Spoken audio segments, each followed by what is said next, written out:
Hey guys, welcome to She the Mighty, the podcast, where we mentor, train, and help finance female entrepreneurs. I'm Michelle Smith. I'm Kylie Martin. Welcome to What Do You Want to Talk About? On today's episode, we are talking about something that Kylie and I call losing the business weight. And this is such an incredibly important topic that we don't think gets discussed enough. And it has such a massive impact, whether you're aware of it or not. We all have it. We all carry it, whether we wear it well or we don't. And so, Kylie, tell us, what is business weight? Okay, so I kind of had this idea in two parts. So, as you know, I do some grief recovery work with clients, and we talk often about what it means to carry stuff. So, when we as humans have trouble letting go of something, it goes into our backpack. And then, if something new comes along and we have trouble letting go of that, it goes in our backpack. And for a lot of people, habitually, especially those that really do not consciously try to really truly let go of things, there can be a lot of stuff in the backpack and it's Mm-hmm, weighty and you mm-hmm, carry it around with you and it has an effect on everything you do. So I had a situation with a colleague years ago when I was working in media, and it got me thinking that wow, we can tend to carry things that have happened to us while on the job. So I'm not totally. talking about like your dog died or you had a fight with your best friend and then you come to work. I'm talking about something job specific that has to do with your career, your job, your task at hand. Mm-hmm, And then I started thinking, you and I got talking about, yeah, like are people carrying business weight? And mm-hmm. what does that look like and mean? Right. And so, just for clarification, do these have to be like big, massive, monumental things, or can they also be very tiny things? We just might have a pocket full of pebbles. Like, does it have to be something super significant, or is it a collection or sometimes the tiniest little things, right? It can be both, but it can be, Mm-hmm, yes, often the tiniest of little things. And it can be, for example, you're in a meeting talking and someone interrupts you. You're mm-hmm, speaking about something that is work you've done and someone undermines you. It can be that small, which isn't all that small, but it can be something where something occurs and it's personal for you. It's bothersome. It's somebody that's done something, said something, something that's happened to do with your work, right? Because we all know what it's like to collaborate with people when it's really good and it makes work really fun and really easy. But what happens when something occurs and it makes you self-conscious? It makes mm-hmm, you doubt yourself. It mm-hmm, makes you, and if you carry it and don't let go of it, what happens in the next presentation?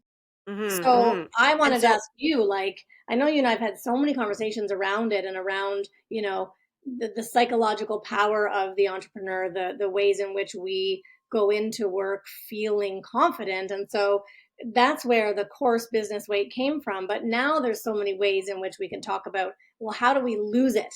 Right. And I'm not mm-hmm, talking about like, the weight on the scale, right? mm-hmm, Like mm-hmm.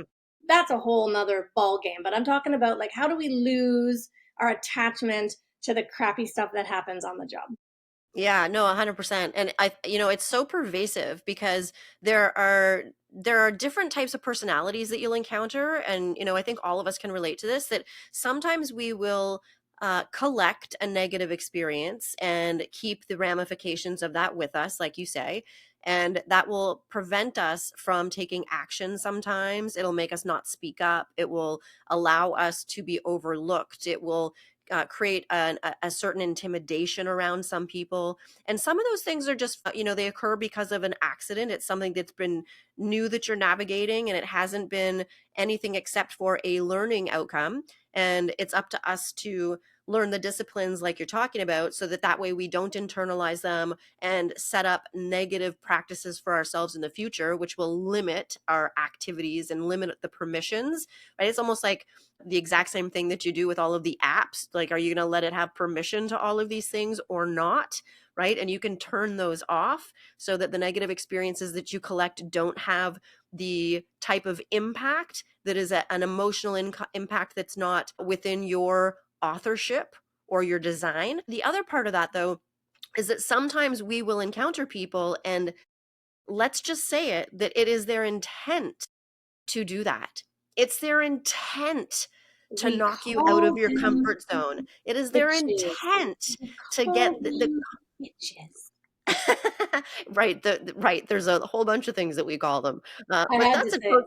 that's a totally separate podcast, right? But so, and we have to have equipment and practices set up so that we're prepared to deal with both, because in order to be able to play out in the, field of business and all of the opportunity that exists, we've got to give ourselves permission to be able to play full force. So I think one of the first things is to recognize that there are two distinctly different ways that those occurrences occur, right? Again, one of them is by accident, and that's when we learn. As we learn, we discover things that we didn't know. We've got to give ourselves permission to play full out and accept the fact that we did the best that we can, and not take that as a negative descriptor of our ability.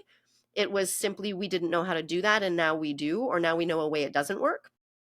But then the second one, again, is to recognize that some people, it's their intent, and to learn how to have certain equipment in order to prevent them from having access to do that, so that our response to their behavior isn't going to create a negative impact and lower the balance sheet of our own emotional confidence level, certainty level, right? It's not going to restrict our own permissions. I have had both of those situations, and you mentioned something really important, which is people's unique personalities. There are some people that are just non-confrontational, and they will never be, and they will Mhm. they'll eat crow, right? In my situation that I had with a colleague, she had intent to, Yeah. I've had one of those too. right? And I've I had one knew of those it. too. And they're like I the knew it. devil. It's the Yeah, worst when so it's a I woman. decided my personality is such that I need to nip that. I wasn't prepared to let her go again, Yeah. because that's what would have happened. So she went to my boss to try to whatever was happening, let's just call her Sheila. And then I got wind from boss that Sheila had, had, untrue accounts. So I went straight to Sheila. I Mhm. went straight to Sheila and I said, "Hey, do you have a problem with me that we need to discuss?" And I completely dismantled it. I completely dismantled it because she had no leg to stand on. And honestly, from that day forward, things were fine. Mm, It was almost like interesting. she was maybe testing. She was maybe testing to see if I had a backbone, and she respected me after that point. And Now, so for not everybody's going to deal with that way.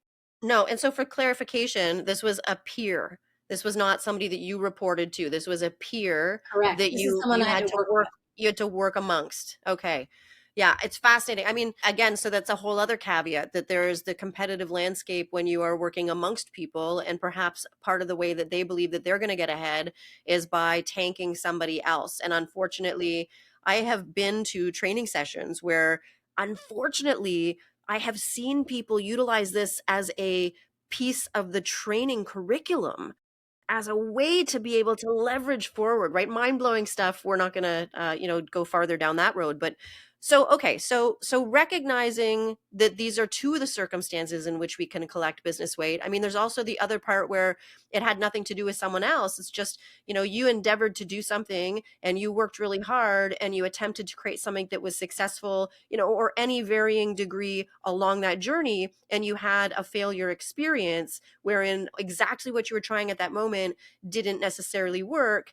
And that can also be business weight, right? Collected negative results, collected disapproval, collective negative opinion. Those things can also be business weight. And I want to preface that by saying that in entrepreneurship, it is a never ending repeated cycle of pivoting and learning and adapting and iterating and moving business forward, right? Look at some of the biggest businesses in the world and how drastically they've changed with the deliverance of technology and the non-ending need for that. So, okay, so those are some of the conditions. And so you add all of that up in the landscape of entrepreneurship or progress. And I don't know, I mean, we've all heard the old saying that the only thing that you can be dependent on is change, right? The only thing that is consistent is change. And so I love this conversation, and I love the depth of the conversation that you get into in your course, Finding Freedom, because you do talk about some of the really deep ways that people can unfortunately receive negative results, and how that can prevent them from wanting to take steps in the future. And again, I think this is a reality for everybody. I don't think that Yeah. anybody gets to escape the mistake club, right? All of us No. are in the mistake club. That we All would of us not be are we in would that. be AI people if we were avoiding the mistake club. It would not be real because we all falter, all of us. Or we would not take action. We would be in the stuck club. We would be in the I'm too scared to take a move club. So there was a teaching that I learned way early in my career. And so this was at the beginning of my sales career, when I was going out and knocking on doors, and I had no skill, but for the amazing skills that I'd built as a bartender in reading people, right? And so I thought I had a lot, but I learned very quickly that I did not. I had a lot of skill with a very specific slice of the population when I was in a very specific environment, and they wanted alcohol and I had it, right? Right. You're So a very important person then. you bet your butt I was a very important person. When I became a We call bartender, that VIP. You were a VIP. yes, ma'am. It was like the elite class of 20-year-olds.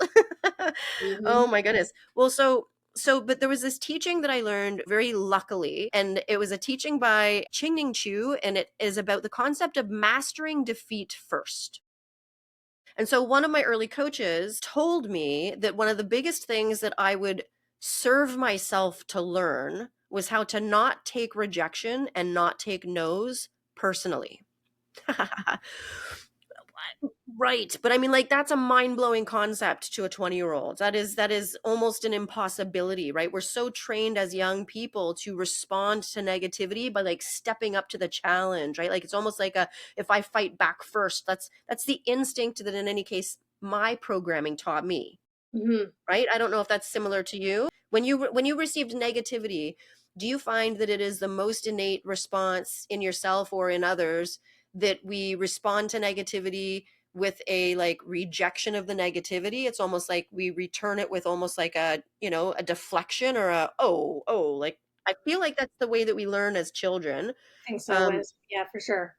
yeah. Yeah. And there's got to be some type of an adaptation that is made as we have a more highly evolved processing system Right. that Right. 'Cause we don't do that now. We don't do that now. But certainly there was certainly that armor went up when we were younger because that's how we defended ourselves. yes, yes. And I almost believe that to a certain extent, in some people, that response has been flipped, where now when they get a negative response, they do collect it and they internalize it, and Right. they're building this belief system that says that I'm just never gonna I'm get not it good enough. right. I'm not Right, doing it well enough. I right, failed again. I didn't, right, yes. And we right. talked about that today, right? We talked about that today where, and it goes back to, again, working with other people. Like, why do we at first blame ourselves for something that might not be working or that didn't go to plan when we don't have control over that? And so you're Right. absolutely right. That's, we see that a lot with entrepreneurial women we work that we have Yeah. to say like, wait a minute, take some breaths and step back, and there's some things you can do to change that switch. Yeah, yeah. I loved that it came up on our call today, particularly because of the high caliber level of the woman who shared the experience and the institution she is teaching at, Mhm. and how highly accredited it is in one of the top schools in Canada, Yes. and that this was something that she experienced. So again, I think it's just so pervasive, and having the conversation and just even dialoguing about it is part of the release, right? It's Yeah. part of the letting the hypercharged oxygen out of the pressure cooker that we can put ourselves into, and then learning some tools to make the decision on taking steps forward in the future that are slightly different. So learning to take a look at rejection, and this was one of the flips that we did when we made rejection the goal. The goal was not to go and get the yes. The goal was to go and collect 70 no's. Right? Again, sounds ridiculous to people, but when you make the goal to go collect 70 no's, you're not pitching for a no. But you're practicing the no. You're practicing the no. We're practicing the no, and we're practicing accepting the no as an acceptable answer, and I'm not going to have a negative reaction to it. And so what we would start to do is we used to have these pieces of paper. We're talking way old school here. We used to use pens and paper, You and mean we you used actually use paper like inside a book? actually, well, on a clipboard. And so we would be going to a house, and when somebody would say no, we would track the no like it was a celebration because we had to get to 70. When we got to 70, then we should have hit our other goal for the day, which was our sales goal. And this was the way that we managed the numbers. But I have to tell you this, it is incredibly impactful when you flip that thought process in your mind and in your set of expectations, how when somebody does serve you a no, how your response is one that has no lowering in it. Your response is one that simply clarifies, says thank you accept it, you go through the normal sales process, and you're perfectly happy to walk away and move on, and you've just achieved part of your goal for the day, right? Well, and then it's not personal either. Yeah, and I love that you said that no is an acceptable answer. And I think that Totally. even calling it rejection is wrong. I don't think if we even switch the language on that and said like someone else's reaction or way of dealing with something is perfectly acceptable. Now, I say that at large, meaning that there's also unacceptable, and that's a whole nother topic. But what I Hmm. mean is, we're always in control, right, of how we're going to process someone's behavior at work or their how they receive what it is we're doing or offering. And I think if we can stand strong to say that we still understand, that we stand behind our work, we stand behind our product, we stand behind our integral pitch. And I love that no is acceptable because it is. No is acceptable. Totally. And I love what you said. I would massage one word that I've only learned to massage in like the past decade myself, and that's that I think that we have influence over the way we respond when we receive negativity from someone else, right?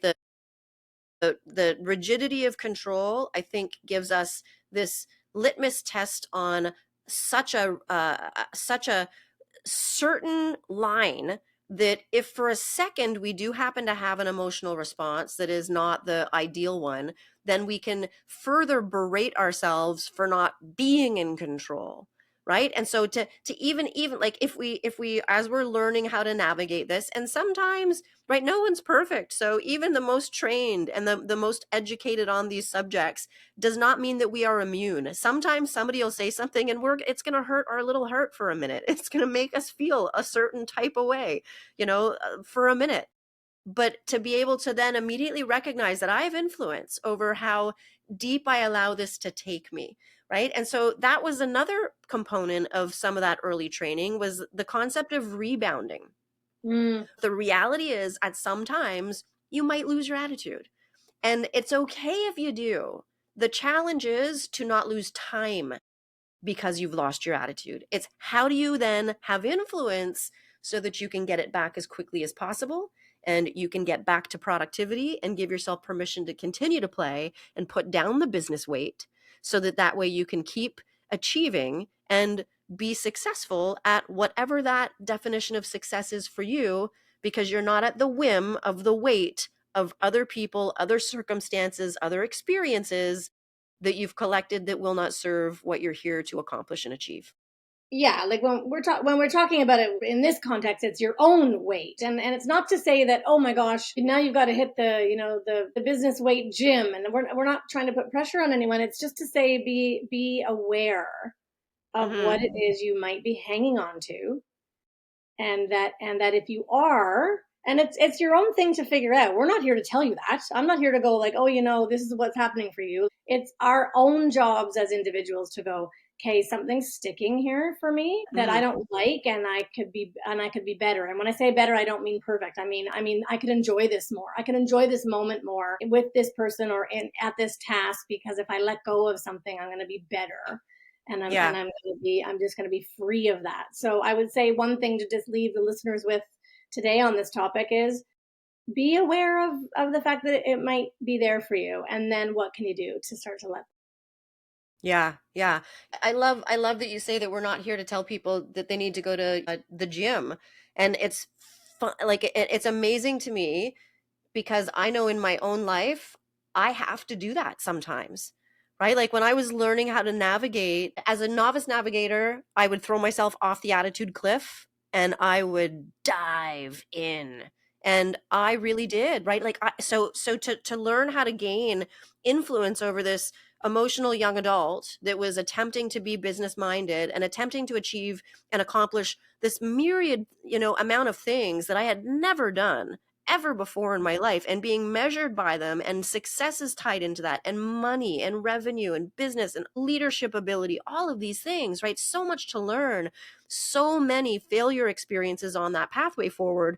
I was at the mental toughness gym every single day. I was reading every single thing that I could. And this also meant I was watching every single underdog success story movie that I could. I was listening to music that would pump me up. And the reason was because there was such a business weighted conversation in my mind happening that was the cyclone of, can I do this? I don't know. Can I do this? I don't know. And I had to interrupt the airtime.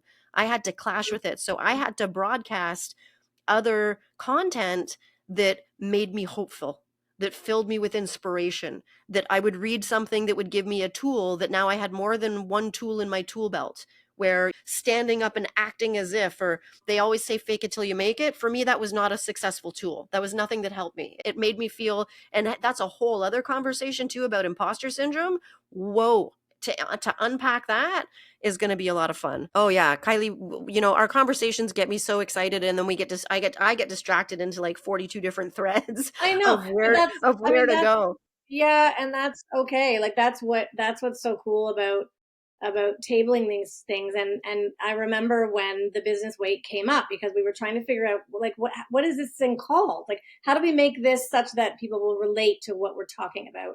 And everyone Yeah. does, but what's cool about business weight is it's like it's so specific, but everybody that has worked, whether you've worked in your own business or with someone else's business, you have those experiences. So, just to sort of bookend all of that, like, I'm sure you have some hacks, or some not even hacks, but some suggestions on, like, what's one thing someone could do to lose it, to Yeah. start to lose it, like Yeah. Okay. to exercise the, okay, I know I'm carrying this, I'm going to work on this. Yeah. Well, I mean, so I think that the first thing that is the simplest thing is I think that you can redefine the permissions that you give yourself when it comes to how to play in the field of business. And that you will allow yourself to have permission to succeed. And you're also going to allow yourself to have permission to fail. And when you do fail, that is not a permanent thing. That is an experience at one of these small steps or small tasks along the way. And failure, there's a thousand conversations about it. It simply means a not a successful result, and there is no prison in that, right? So to almost redefine the relationship that you have with it, I personally really love the fact that for the past several years we have been spending so much time working on building something and having an unbelievable amount of tiny little failures along the way as we've learned, because we're working in a terrain that there's no one else doing. And so there's a certain amount of pride in taking steps forward without really knowing if there's going to be flat footing for you to stand on. But by giving yourself permission to fail, then that allows you to have permission to do things that haven't been done before. So I would And love to to talk with you about that in a separate conversation about failure, because I have trouble with even the word failure. I actually don't Okay. really believe in it, Okay. um, because if it's a non-successful result, who's what is the successful result? To you, a successful result could be one thing, to me it's another. So it's such an individual sport as well. I mean, obviously there's goal setting, and there's when you talk about the business you were in, the sales business you were in, there were tangible goals and you could see whether you hit them or you didn't. But in entrepreneurship, I feel like it's so high level vague of what success is for individual women. And so if we could change the conversation to, instead of failure, it's you're on this journey constantly, and it's not always going to go the way you'd hoped, the way you'd thought, the way you'd wanted, but it's not a failure to me. 100%. And I would love to have that conversation. There's so multiple conversations, right? The roller coaster ride. What fun would it be if there was never a like unbelievable dip and a flip around and a this, right? What kind of movie would we love to watch where every single thing went right for every single character all of the time, right? So even just having an appreciation for the adventure that Yes. exists, that I is mean, not just a even the part of it. Smurfs had happy days all the time. They had Gargamel and all the like. There's got to be some drama in the story, and our lives are no different. No, that's right. And so it is. It is about having more discussions around mental toughness, Hmm. practices that we can institute into our lives. That's where we have influence, perspectives that completely shift, like that shift I talked about when it came to collecting no's. And that was part of achieving our goal that day.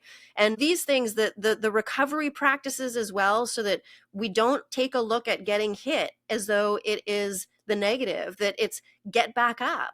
And what type of insulation can you learn to build, and you can learn to build it, and you can change the way that you feel in a 3-second reposturing, and some of those practices, that we did earlier today, Yep. etc. And you can Yep. institute these things into your life every day and have a totally different experience. And so putting down the business weight is something that I know you and I had huge brainstorms on, and it's a baby that you really created, and I love it so much. And it was born out of a conversation between the sales school that we run and brand power that you run, and where we consistently saw people that when we were working with them on one or the other, that the program Finding Freedom, that was born out of the predominant stumbling block that we saw, where people were struggling to learn to sell properly, where people were struggling to learn to reignite their brand and really feel completely behind everything that they were producing, and that it had been done with intention. It wasn't just something super surface level that was going to be clickbait, or it was going to be easy to consume, that it actually had meaning, it actually had something of substance. And then the preventative step that came with both of these so fascinatingly was this concept of losing the business weight. So again, so many more things to talk about, so much more to unpack. I am so delighted to be in this conversation with you. And I love that when we show up onto what do you want to talk about, we never know where we're going to go. And for everybody who is listening today, thank you so much for sharing this past half hour with us. And thanks for listening. And we will see you next time. And thanks for listening. See you next time.